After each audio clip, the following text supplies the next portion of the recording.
Magandang hapon po sa mga pastors po na nakikinig at ang mga church members po.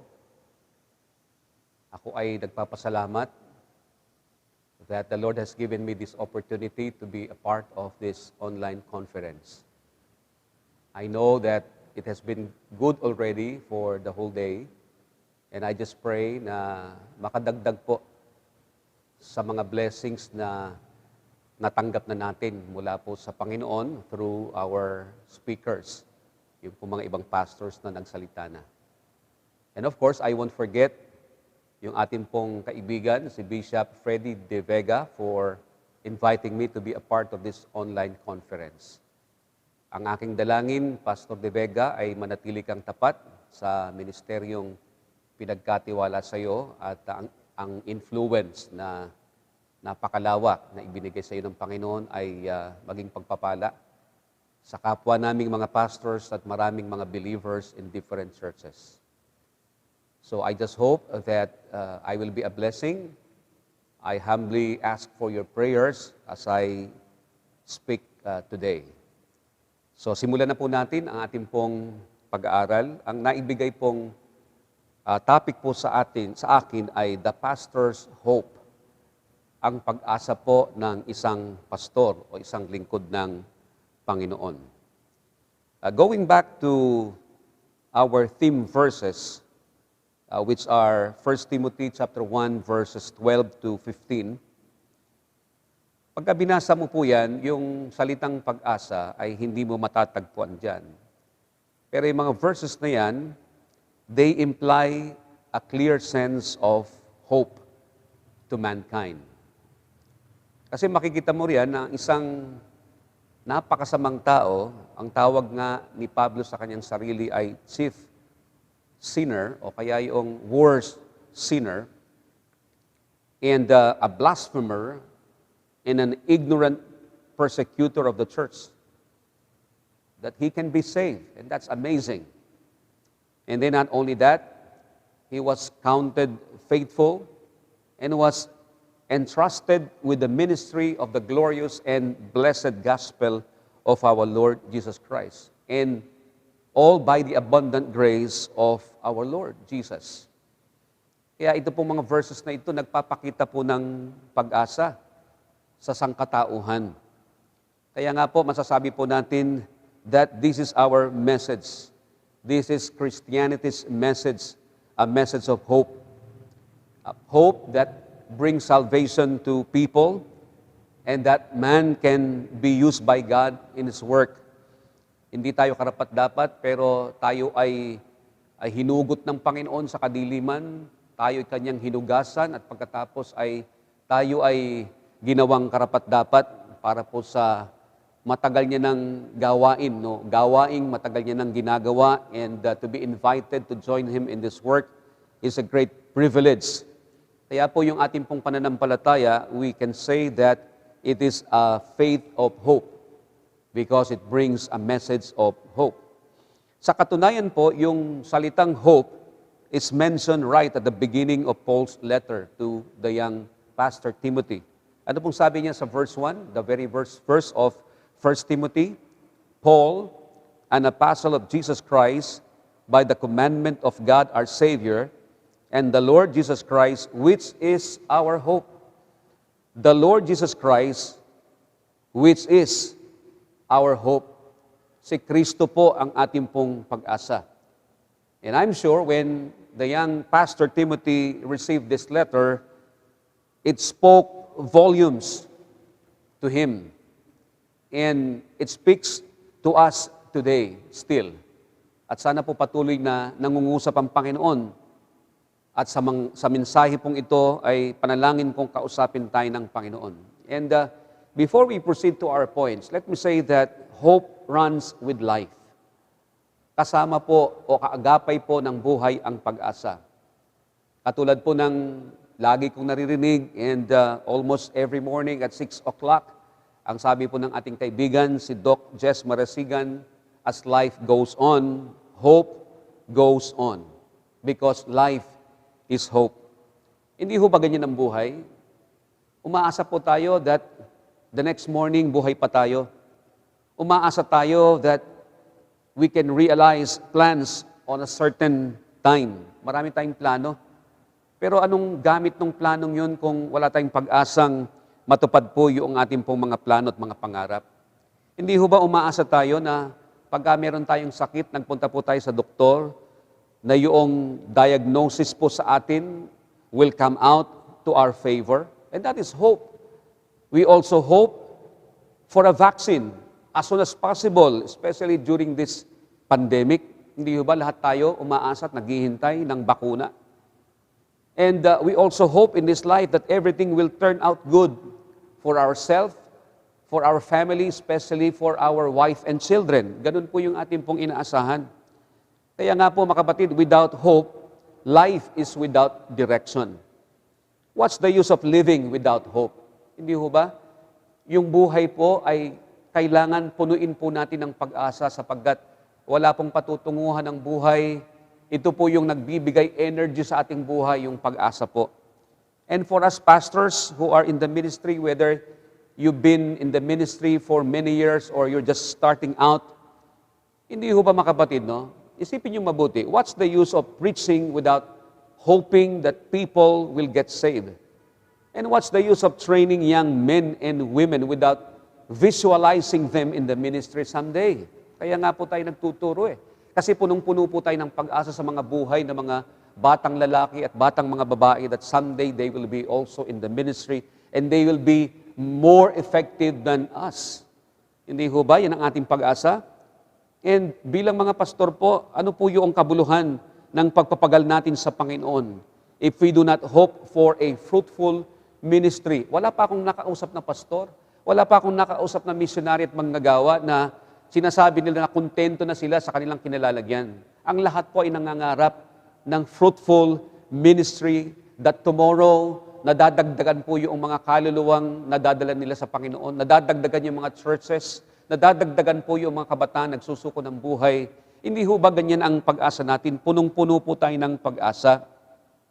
And what's the use of spending a lifetime of service if you are not hoping for an eternal reward? Lahat po tayo umaasa that when we face our Lord Jesus Christ, doon po sa judgment, no? Judgment seat of Christ, umaasa po tayo na meron po tayong mga eternal rewards at tatanggapin po natin yung mga gantimpala po ng ating Panginoon sa ating pagpapagal. So we can say that hope is essential in the ministry. Hindi ba? Daming naglalabasa ngayong essential. Well, idagdag po natin ito, mga kapatid. Hope is essential in the ministry.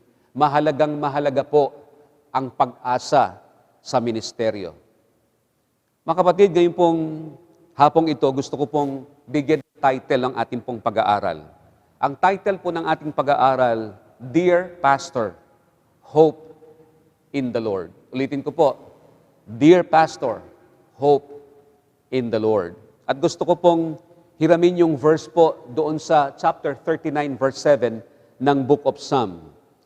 Ang sabi po roon, Psalm 39:7, And now, Lord, what wait I for?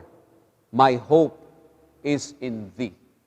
Ang aking pag-asa ay nasa iyo. My hope is in the Lord. At gusto ko pong magbigay sa inyo ng 4 areas that a pastor should hope in the Lord with. 4 na areas kung saan po dapat may pag-asa po ang isang lingkod po ng Panginoon. Number 1 po, hindi po ito alliterated, no? Hindi po gaya ni Pastor Bishop De Vega, na napakayaman po ng kanyang utak, napakataba ng kanyang pag-iisip, at lahat na lang yata inalalagyan niya po ng alliterated outline. Pero ito po yung ating pong unang outline, unang puntos. The first area where a pastor should hope in the Lord with. Hope in the Lord for productions. Hope in the Lord for productions. When I say productions, I mean the results. Umasa po tayo sa Panginoon sa mga resulta ng ating pong mga ginagawa para sa kanyang ministeryo. Tignan niyo po yung 1 Timothy chapter 4, verse 10. And this is our verse for this point.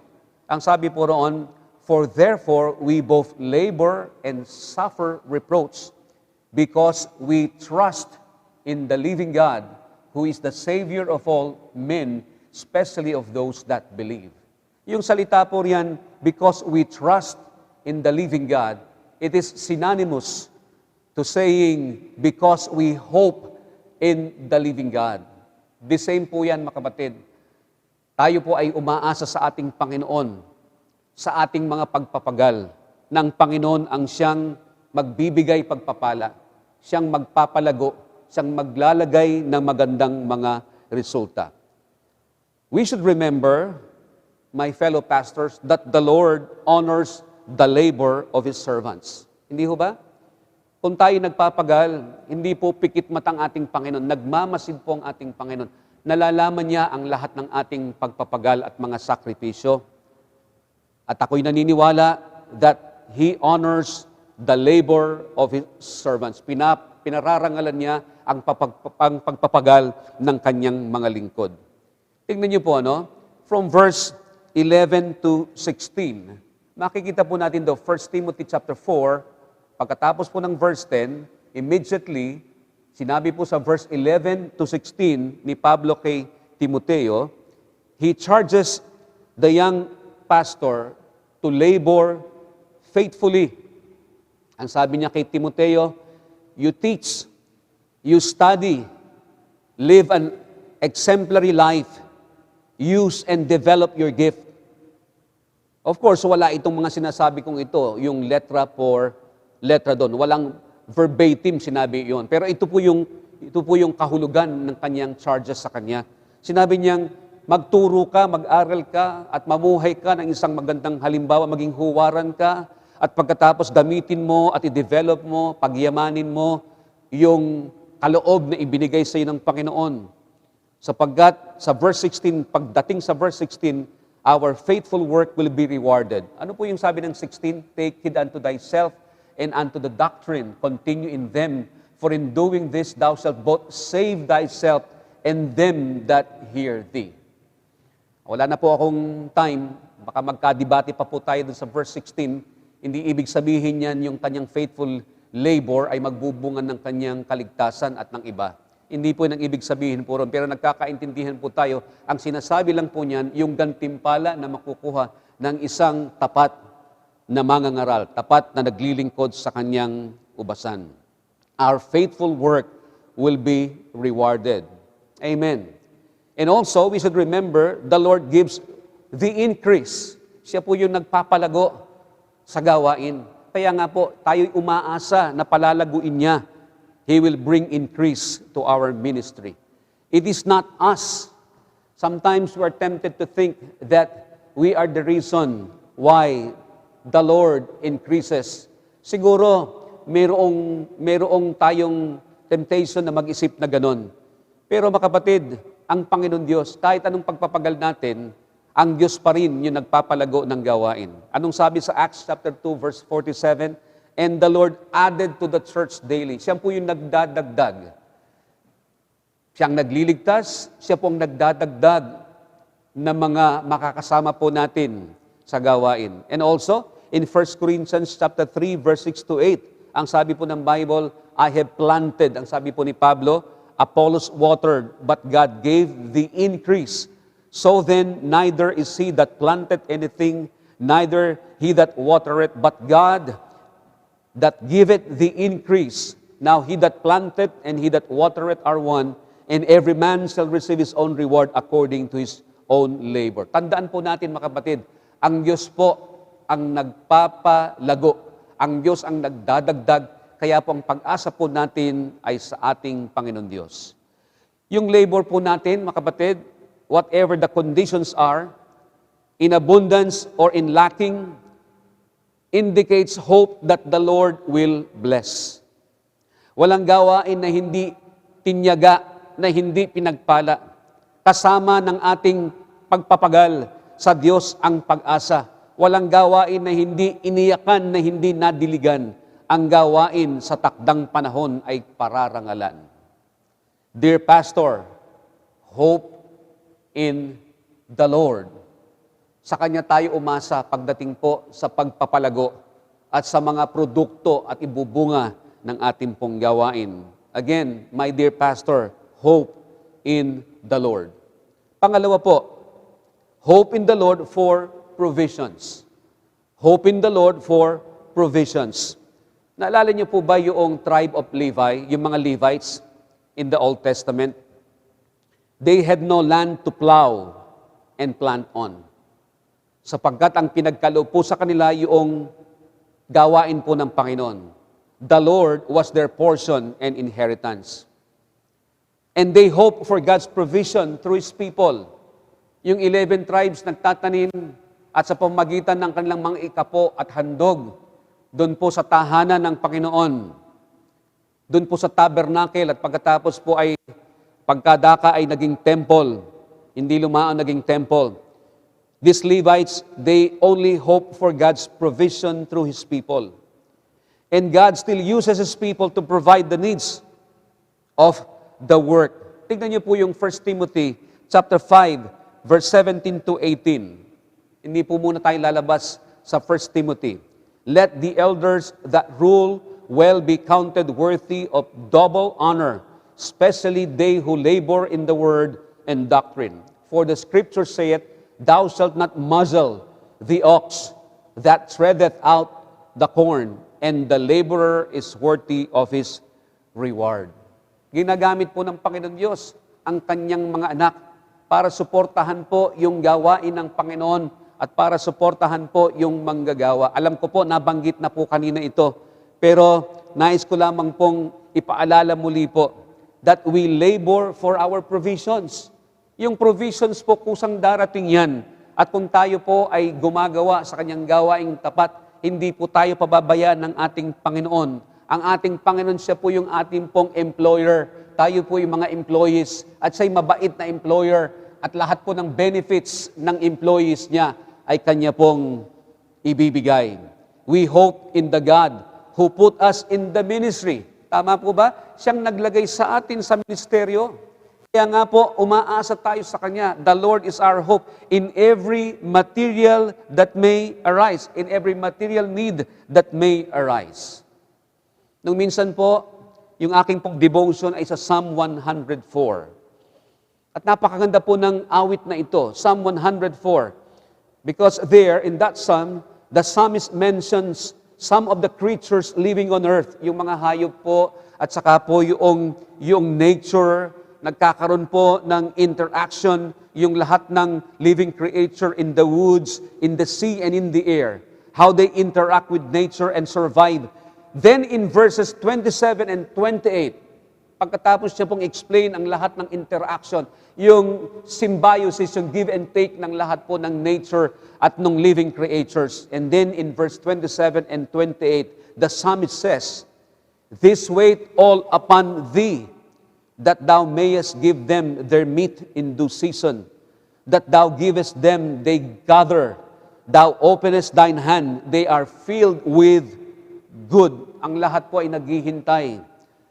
At sila ay nakatingin sa Panginoon at umaasa sa Panginoon sapagkat ang Diyos ang naglalagay ng pagkain sa kanilang mga bibig. At sila ay nabubusog ng mabubuting mga bagay.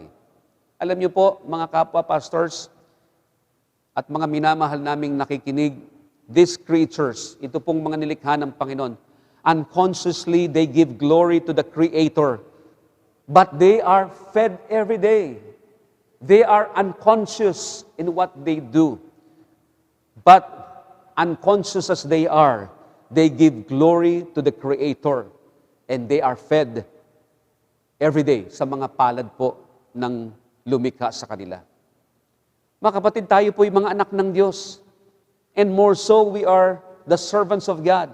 We serve the Creator of this universe. And we are doing His most important work of redemption.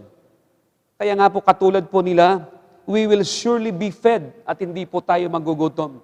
We will be strengthened for the work and we will be well provided for. Tayo po ay hindi pababayaan ng ating Panginoon sapagkat ang Diyos po ay mabuti. Hindi nga lang siguro natin makuha yung mga bagay na nai-enjoy at meron sa iba. Siguro nga hindi tayo makapagbiyahe or be able to go to different countries like others. We may not have a piece of land and church building erected on it.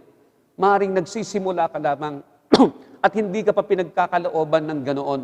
At nakikita natin yung iba, mayroong magagandang gusali ng pagsamba, mayroon po silang hekta-hektaryang mga lupain, lalo na po sa probinsya. At kuminsan, mayroon po tayong temptation na mainggit sa kanila.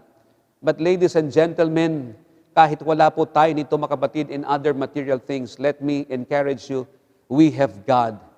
And nothing more can be added to Him. Wala ka nang maidadagdag pa sa Diyos. And if you have God, that's all you need. Yung pong mga material blessings at saka yung lahat ng mga nakikita natin sa iba, ay ibibigay din po ng Diyos sapagkat lahat po tayo ay may mga pagkakataon and He makes all things beautiful in His own time. Dear Pastor, hope in God for your needs.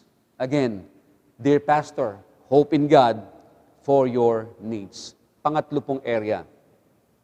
Hope in the Lord in times of contention. Hope in the Lord in times of contention. Alam nyo, ang ministeryo po, ang ibig pong sabihin ng ministeryo ay trabaho. Ministry means work. But it is also a fight. A good fight worth winning. Pagka sinabi po nating fight, I don't mean any physical fight, but spiritual contention or spiritual conflict. Ang sabi po ng Ephesians chapter 6 verse 12, for we wrestle not against flesh and blood, but against principalities, against powers, against the rulers of the darkness of this world, against spiritual wickedness in high places. Bilang mga kawal po ng krus, as soldiers of the cross, we are in a continuous conflict inside and out. Alam ko po yung sinasabi ko, mga kapatid, kapag sa ministeryo po, meron po tayong kalaban. The devil may set some discouraging thoughts or may put some discouraging thoughts and may haunt you from time to time. Hindi ho ba? Ganyan? Nakaka-discourage yung mga pinaiisip po sa atin ng dyablo na hindi naman, madalas hindi po totoo at i-entertain natin yan, and because of that, it becomes discouraging thought. At pagkatapos nagmumulto yan, laging ibinabalik po sa atin. The devil will give us some struggle that you have to confront in your inner man. Dito po yung laban doon po sa thought natin at saka po sa damdamin natin. And at times, He may send some unscrupulous, disturbing people that will accuse you of some unimaginable things. Di ho ba? Yung bang tapat kang naglilingkod, may mga mangyayaring ganito, and you have to confront these things. And ladies and gentlemen, Paul had his share of contention. Meron pong conflict inside and out sa kanya pong ministeryo. In dealing with the handicap, the Lord said to him, my grace is sufficient for thee. And in overcoming his pride over accomplishments, he says, I am what I am by the grace of God. When forsaken by others, he demonstrated courage and said, notwithstanding, the Lord stood with me and strengthened me, that by me the preaching might be fully known, and that all the Gentiles might hear. And I was delivered out of the mouth of the lion. And the Lord shall deliver me from every evil work, and will preserve me unto His heavenly kingdom, to whom be glory forever and ever. Amen. 2 Timothy po yan, chapter 4, verse 17 to 18. Nakakatiyak po ako, mga kapatid, lahat po tayo, each one of us can relate to Paul's contention. But our hope of victory is always found in the Lord. Ano man po yung laban natin, mga kapatid, ito man ay sa sarili natin, ito man ay minsan sa mga anak natin, sa family po natin, o mismong sa ministeryo na pinagkaloob sa atin, sa mga members po natin, sa mga young people po natin. Sometimes, hindi po sometimes, kundi lagi po, kailangan nating harapin yung mga contentions na yan. But, listen to this, young preacher, young pastor, hope in the Lord in your fights. Sa Kanya po yung victory. And then, pang-apat po, hope in the Lord for the coronation. Hope in the Lord for the coronation. Ano po yung una? Hope in the Lord. Doon po sa ating pong mga productions. Hope in the Lord sa mga provisions. Hope in the Lord sa ating pong mga conflict or confrontation. And then hope in the Lord for the coronation. It's very comforting to know, comforting to think that one day, all our labors will be over. Yun po yung pinakamasarap doon. Yung pagpapagal po natin, magwawakas, matatapos. Amen? And then our struggles will be gone. Wala na po yung paglalaban sa ating pong kalooban, sa ating pag-iisip. Wala na po itong mga ganito. Because on that coronation day, we will receive our eternal home. Our eternal home. Yung heaven po, it's our eternal home. Kaya nga po umaasa po tayo doon sa blessed hope, looking for that blessed hope and the glorious appearing of the great God and our Savior Jesus Christ, who gave Himself for us that He might redeem us from all iniquity and purify unto Himself a peculiar people zealous of good works. Tayo man ay kunin ng Panginoon ng kamatayan o mahintay po natin yung muling pagbabalik ng ating Panginoon. Iisa po yung ating tahanan. Iisa po yung ating patutunguhan. And on that coronation day, heaven will be our home. Ano pong sabi ng Philippians chapter 3, verse 20 to 21? For our conversation is in heaven, from whence also we look for the Savior, the Lord Jesus Christ, who shall change our vile body, praise the Lord, that it may be fashioned like unto His glorious body, according to the working whereby He is able even to subdue all things unto Himself. Heaven will be our home. Not only that, mga kapatid, yung heaven, if you are spelling hope right now, yung H po, heaven. Yung O, ano po yung ating pong matatanggap? Others. Others. It was customary of Paul to mention individuals in his letters. He calls them fellow servants. He calls them fellow prisoners. Some he called my joy and crown. And I'm hoping to see the heroes of faith mentioned in Hebrews chapter 11 someday. I am looking forward to see my loved ones, my friends who have gone before. Ngayon lang pandemic, mga kapatid, 2 of our men in our church, they went home to the Lord already. Hindi man sa COVID-19, pero umuwi po sila sa Panginoon. Siguro na stress ng gusto. Umuwi sila ng Panginoon. Pagkatapos po, yung kakilala kong, siguro kakilala nyo rin, 5 fellow pastors. 1 is a friend and 1 was my pastor. Si Dr. Emmanuel Quezon po. Malungkot po. But on that coronation day, pagka nasa langit na po tayo, mga kapatid, we will see other people there.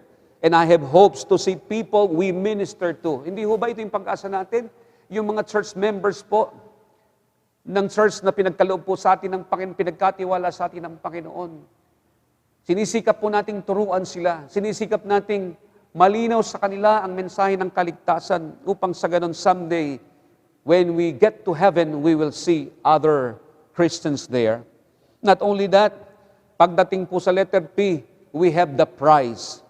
Hindi ho ba binanggit dito sa 2 Timothy chapter 4, verse 8, yung crown of righteousness, along with other crowns? But our greatest prize, listen to this, our greatest prize, my dear pastors, is the Lord Himself. Yun po yung greatest prize po natin. Si Kristo po, He was Paul's pursuit on earth. Siya po yung kanyang hinahangad-hangad. He followed hard after Christ when He was here on earth, when He was serving God. Kaya nga po ang sabi sa Philippians chapter 3, verse 7 to 8, but what things were gained to me, those I counted loss for Christ. Yea, doubtless, and I count all things but loss for the excellency of the knowledge of Christ Jesus my Lord, for whom I have suffered the loss of all things, and do count them but dung, that I may win Christ. Yun po yung kanyang pursuit, but becomes His greatest prize in heaven. Mga kapatid, above all the crowns, and above all the rewards, above all the blessings that the Lord will give us during that day. Mga kapatid, the greatest prize that we will see face to face is the Lord Jesus Christ. And what's more important than His words, "And thou good and faithful servant." Mga kapatid, just to see His face, just to see His beautiful face. Mga kapatid, lahat ng pagpapagal po natin dito, worth it lahat ang ating pong pagpapagal. Sapagkat pagka nakita natin ng Panginoon, hindi lamang siya ang pursuit natin dito po sa lupa, and when that coronation time will happen, our greatest prize will we receive, and that is the Lord Jesus Christ Himself. And then, yung H, heaven, yung O, others, and P, our prize, and then we will have eternity at long last. Eternity is ours. We will be in heaven, others, and with the person Himself for all eternity. Ito po yung hope natin sa Coronation Day. Mga kapatid, ayoko na pong pahabain ito. Alam ko, pang-5 na po yata ito, o pang-6. This is the last message. But in closing, let me say, dear Pastor, our hope is the Lord.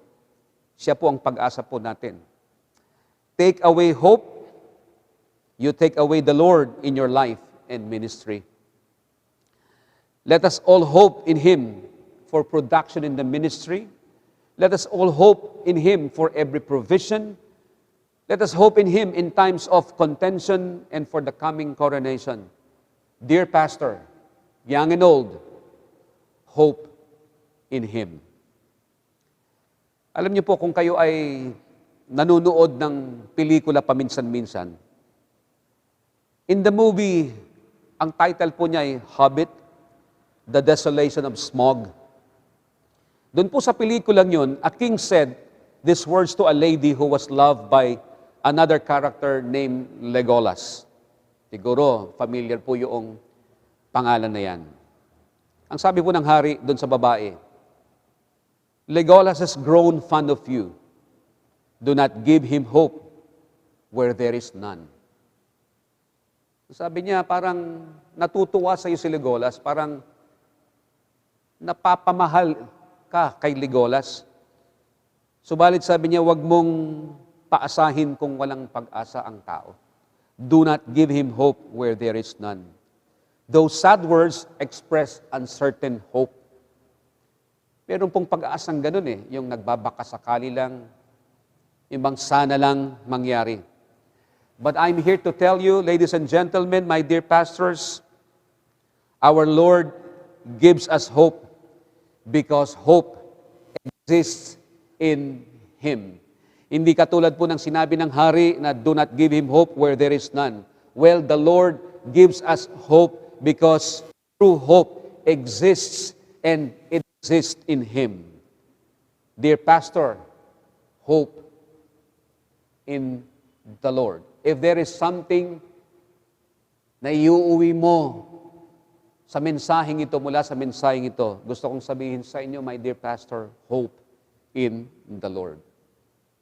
Sana po, nakatulong po ako sa conference na ito, nakapagbigay po ako ng konting encouragement, kahit papaano, at tandaan po natin, ang Diyos ay ang ating pag-asa. Tayo po ay mananalangin. Father, thank you for this time. Lord, I lift every pastor listening today, young and old, battered and tested, yet enduring and victorious. Panginoon, teach us to hope in you. May we say today with David, and now, Lord, what wait I for? My hope is in Thee. Panginoon, pagpalain mo po si Pastor at Bishop Freddy De Vega sa kanya pong ministeryo. Sana po lagi mo siyang ingatan. And also, Lord, I pray for all the pastors who spoke today. I pray that you will bless their ministries, bless their families, at ingatan mo silang lahat. Nawa, Panginoon, humaba pa ang kanilang mga buhay, may paglingkod sa iyong karangalan at kalwalatian. In the name of our Lord Jesus Christ, our hope. Amen and amen. Magandang hapon po sa inyo lahat. Pagpalain po kayong lahat. Bye-bye. Thank you.